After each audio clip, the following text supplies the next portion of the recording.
1512ರಿಂದ 1779ವರೆಗೂ ಚಿತ್ರದುರ್ಗ ಆಡಳಿತ ಮಾಡಿದ್ದು ನಾಯಕ ಅರಸರು ಚಿತ್ರದುರ್ಗ ಆಡಳಿತ ಮಾಡ್ತಾರೆ. ಅದು ರಣರೋಚಕ ಇತಿಹಾಸ. ಒಂದೊಂದು ಅಧ್ಯಾಯನೂ ಒಂದೊಂದು ಇದು ಕುತೂಹಲಭರಿತವಾಗಿದೆ. ಇದು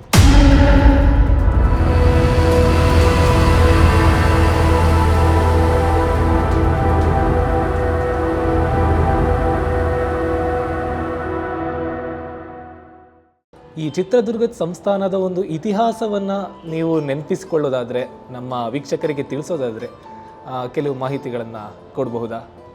ಖಂಡಿತ. ಈಗ ನಾನು ಈಗಾಗಲೇ ಹೇಳಿದಾಗೆ ಚಿತ್ರದುರ್ಗದ ಇತಿಹಾಸ 1 ಗಂಟೆ ಅರ್ಧ ಗಂಟೆ ಅಥವಾ ಒಂದು ದಿನಕ್ಕೆ ಮುಗಿಯೋದಲ್ಲ.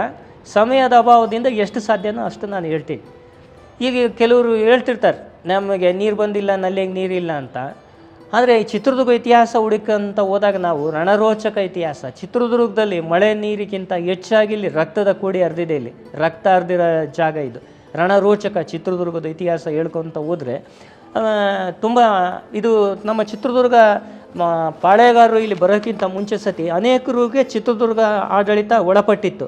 ಆದರೆ ಅವ್ರು ಯಾರೂ ಅಷ್ಟು ನೇರವಾಗಿ ಇದು ಮಾಡಿದ್ದಿಲ್ಲ. ಏನಂದರೆ ತಡ್ರಿ ಒಂದು ನಿಮಿಷ ಯಾರು ಅಂತ ಹೇಳ್ತೀನಿ ನೋಡ್ರಿ. ಚಿತ್ರದುರ್ಗದ್ದು ಮೌರ್ಯರಿಗೆ ಆಡಳಿತಕ್ಕೆ ಒಳಪಟ್ಟಿತ್ತು. ಶಾತವಾಹನರು, ಕದಂಬರು, ನಳಂಬರು, ಹೊಯ್ಸಳರು, Vijayanagara, Nayaka Palegars, Hyder Ali, British India, government of Karnataka, ಇಲ್ಲಿವರೆಗೂ ಇಷ್ಟು ಹಿಂದಕ್ಕೆ ಹೋಗುತ್ತೆ. ಆದರೆ ಏನಾಯಿತು, ಚಿತ್ರನಾಯಕ ಚಿತ್ರದುರ್ಗಕ್ಕೆ ಬಂದು ರಾಜ್ಯ ಸ್ಥಾಪನೆ ಮಾಡಬೇಕು ಅಂತೇಳಿ ವಿಜಯನಗರದ ಅರಸರಿಂದ ಅಂದರೆ ಬುಕ್ಕರಾಯನಿಂದ ಅನುಮತಿ ಪಡೆದು 1367ರಲ್ಲಿ ಚಿತ್ರದುರ್ಗ ಬರಬೇಕು ಅಂತ ಬರೋ ದಾರಿಯಲ್ಲಿ ಕಾರಣಾಂತರಗಳಿಂದ ಉಚ್ಚಂಗಿದುರ್ಗದಲ್ಲೇ ಅಲ್ಲಿ ರಾಜ್ಯ ಸ್ಥಾಪನೆ ಮಾಡ್ತಾರೆ. ಅಲ್ಲಿಂದ ಅವರು ಚಿತ್ರದುರ್ಗಕ್ಕೆ ಬರೋಕ್ಕಾಗಲ್ಲ. ಆನಂತರ ಅವರ ಮೊಮ್ಮಗ ಮತ್ತಿ ತಿಮ್ಮಣ್ಣ ನಾಯಕ 1512ರಲ್ಲಿ ಚಿತ್ರದುರ್ಗಕ್ಕೆ ಪ್ರಥಮವಾರಿಗೆ ಬರ್ತಾನಂತ. ಇಲ್ಲೇ ಮತ್ತಿ ಗ್ರಾಮದಲ್ಲಿರ್ತಾನೆ. ಬಂದು ಚಿತ್ರದುರ್ಗದಲ್ಲಿ ರಾಜ್ಯ ಸ್ಥಾಪನೆ ಮಾಡ್ತಾನೆ. ಮತ್ತು ವಿಜಯನಗರದವ್ರ ಹತ್ರ ಅನುಮತಿ ತಗೊಂಡು ಅಲ್ಲಿಂದ 1512ರಿಂದ 1779ವರೆಗೂ ಚಿತ್ರದುರ್ಗ ಆಡಳಿತ ಮಾಡಿದ್ದು ನಾಯಕ ಅರಸರು ಚಿತ್ರದುರ್ಗ ಆಡಳಿತ ಮಾಡ್ತಾರೆ. ಅದು ರಣರೋಚಕ ಇತಿಹಾಸ. ಒಂದೊಂದು ಅಧ್ಯಾಯನೂ ಒಂದೊಂದು ಇದು ಕುತೂಹಲಭರಿತವಾಗಿದೆ. ಇದು ತುಂಬ ಸಾದರಪಡಿಸುವಂತಹ ವಿಚಾರ ಸಾಗರದಷ್ಟಿದೆ ಅಂತ ತಾವು ತಿಳಿಸ್ತಾ ಇದ್ದೀರಾ. ತುಂಬ ಖುಷಿ ಆಗ್ತಿದೆ ಸರ್. ಈ ಒಂದು ವಿಷಯವನ್ನು ನಾವು ನಿಮ್ಮೊಂದಿಗೆ ಇನ್ನೂ ಮತ್ತಷ್ಟು ಚರ್ಚೆ ಮಾಡ್ತಾ ಹೋಗೋಣ. ಖಂಡಿತ. ಹಾಂ.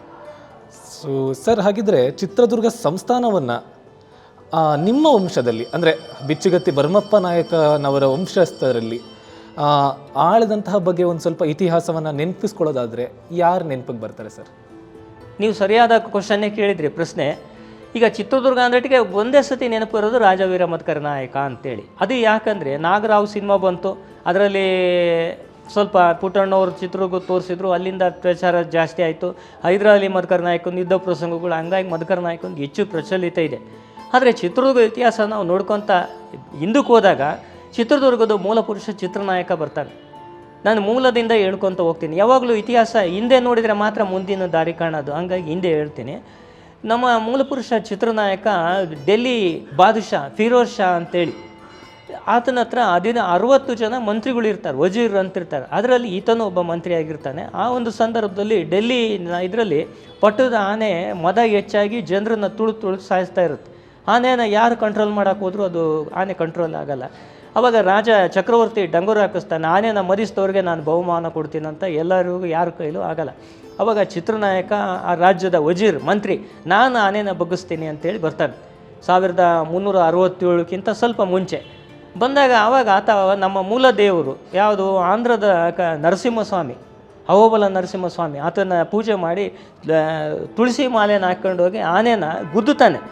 ಗುದ್ದಿ ಆನೆನ ಗರ್ವಭಂಗ ಮಾಡ್ತಾನೆ. ಅಂದರೆ ಆನೆಗೂ ಮನುಷ್ಯನಿಗೂ ಶಕ್ತಿಯಲ್ಲಿ ಸಾಟಿ ಇಲ್ಲ. ಆದರೆ ಅದು ಒಂದು ಟೆಕ್ನಿಕ್. ಆ ಕಾಲದಲ್ಲಿ ಆನೆ ಪಳಗಿಸೋದು ಅಂತೇಳಿ ಒಂದು ಟೆಕ್ನಿಕ್ ಇತ್ತು. ಈಗಲೂ ಆನೆನ ಇವರು ಅರಣ್ಯ ಇಲಾಖೆಯವರು ಕೆಡ್ಡ ಮಾಡಿ ಪಳಗಿಸ್ತಾರೆ. ಅಂದರೆ ಆಗಿನ ಟೆಕ್ನಿಕ್ ಬೇರೆ. ಆವಾಗ ಆನೆನ ಪಳಗಿಸಿದ್ದಕ್ಕೆ ಡೆಲ್ಲಿ ಬಾದುಷಾ ಗಜಕೇಸರಿ ಅಂತೇಳಿ ಒಂದು ಬಿರುದು ಕೊಡ್ತಾನೆ. ಅಲ್ಲಿಂದ ನಮ್ಮದು ಚಿತ್ರದುರ್ಗದ ಇತಿಹಾಸ ಶುರುವಾಗ್ಕೊಂತ ಹೋಗುತ್ತೆ.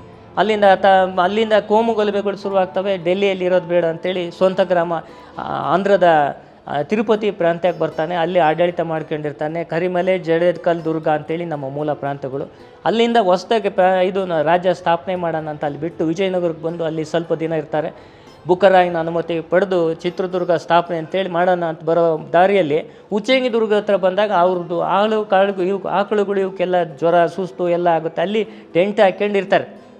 ಆ ಒಂದು ಸಂದರ್ಭದಲ್ಲಿ ಉಚ್ಚಂಗಿಯಲ್ಲಮ್ಮ ಬಂದು ನಾನು ಇಲ್ಲಿನ ಆದಿದೇವತೆ, ನಿನಗೆ ಅಭಿವೃದ್ಧಿ ಮಾಡ್ತೀನಿ, ನನಗೆ ಪೂಜೆ ಮಾಡಿ ಇದು ಮಾಡ್ಕೊಂಡು ಹೋಗು ಜಾತ್ರೆ ಮಾಡಿ ಅಂತ ಹೇಳ್ತಾಳೆ. ಅವಾಗ ಆಯಮ್ಮ ನಿಧಿ ನಿಕ್ಷೇಪಗಳು ತೋರಿಸ್ತಾಳೆ. ಇವತ್ತೇನು ನಾವು ಇಲ್ಲಿ ಉಚ್ಚಂಗಿಯಲ್ಲಮ್ಮ ಗುಡಿಯಾಗಿ ಕುಂತಿದ್ದೀವಿ, ಇದರ ಮೂಲ ದೇವತೆ ಅಲ್ಲಿ ಆಯಮ್ಮ. ಅಲ್ಲಿಂದ ಶುರುವಾಗಿ ಬಂದಿದ್ದು ಚಿತ್ರದುರ್ಗ ಇತಿಹಾಸದ್ದು ಒಂದೊಂದು ರಾಜನಾಗೂ ಒಂದೊಂದು ರಣರೋಚಕ ಅಧ್ಯಾಯಗಳು. ಆಮೇಲೆ ಚಿತ್ರನಾಯಕ ಆತನ ಮೊಮ್ಮಗ ಮತ್ತಿತಿಮ್ಮಣ್ಣ ನಾಯಕ, ಮತ್ತಿತಿಮ್ಮಣ್ಣ ನಾಯಕನ ಮಗ ಓಬಳ ನಾಯಕನ ಮಗ ಕಸ್ತೂರಂಗಪ್ಪ ನಾಯಕ, ಆಮೇಲೆ ಚಿಕ್ಕಣ್ಣ ನಾಯಕನ ಮೊಮ್ಮಗ ಬಿಚುಕತಿ ಭರಮಣ ನಾಯಕನ ಮಗ ಹಿರೇಮದ್ಕರ್ ನಾಯಕ, ರಾಜವೀರ ಮದ್ಕರ್ ನಾಯಕ. ಇವರೆಲ್ಲರೂ ಪ್ರಖ್ಯಾತ ಅರಸರುಗಳು. ಅವ್ರಿಗೆ ತಮ್ಮದೇ ಆದ ಅಮೋಘವಾದ ಆಡಳಿತ, ಜನಹಿತ, ಜನಪರ ಕೆಲಸಗಳು ಮಾಡಿ ಹೋಗಿರೋದು. ಚಿತ್ರದುರ್ಗದ ಒಂದೊಂದು ಕಲ್ಲೂ ಚಿತ್ರದುರ್ಗ ಇತಿಹಾಸ ಹೇಳುತ್ತೆ. ಆದರೆ ಅದು ನೈಜ ಇತಿಹಾಸ ಹೇಳಬೇಕು. ಕೆಲವರು ತಮಗೆ ಇತಿಹಾಸ ಗೊತ್ತಿಲ್ಲ ಅಂತೇಳಿ ಚಿತ್ರದುರ್ಗ ಇತಿಹಾಸನ ತುಂಬ ತಿರುಚ್ತಾರೆ. ಅದು ತಿರುಚಬಾರ್ದು. ಇತಿಹಾಸ ನೈಜ ಇತಿಹಾಸ ಹೇಳಬೇಕು. ಇದು ಚಿತ್ರದುರ್ಗ ಇತಿಹಾಸದ್ದು. ನೀವು ಕೇಳ್ತಾ ಹೋದಾಗ ಒಬ್ಬೊಬ್ಬರು ರಾಜರು ಬಂದಾಗ ನಾನು ಅದನ್ನು ವಿವರಿಸ್ಕೊತ ಹೋಗ್ತೀನಿ. ಮೈಸೂರು ಮಹಾರಾಜರದ್ದು ಕಮ್ಮಿ ಆಗಿಬಿಡ್ತು, ಪ್ರಭಾವ ಕಮ್ಮಿ ಆಗಿಬಿಡ್ತು. ಅವ್ರನ್ನ ಹೈದರಾಲಿ ತನ್ನ ಕಂಟ್ರೋಲಿಗೆ ಇಟ್ಕೊಂಡ. ಮಹಾರಾಜರ ಹೆಸರಿನಲ್ಲೇ ಚಿತ್ರದುರ್ಗನ ಕ್ಯಾಪ್ಚರ್ ಮಾಡಬೇಕು, ಮೈಸೂರಿಗೆ ಚಿತ್ರದುರ್ಗನ ಸೇರಿಸ್ಬೇಕು ಅಂತ ಬಂದ.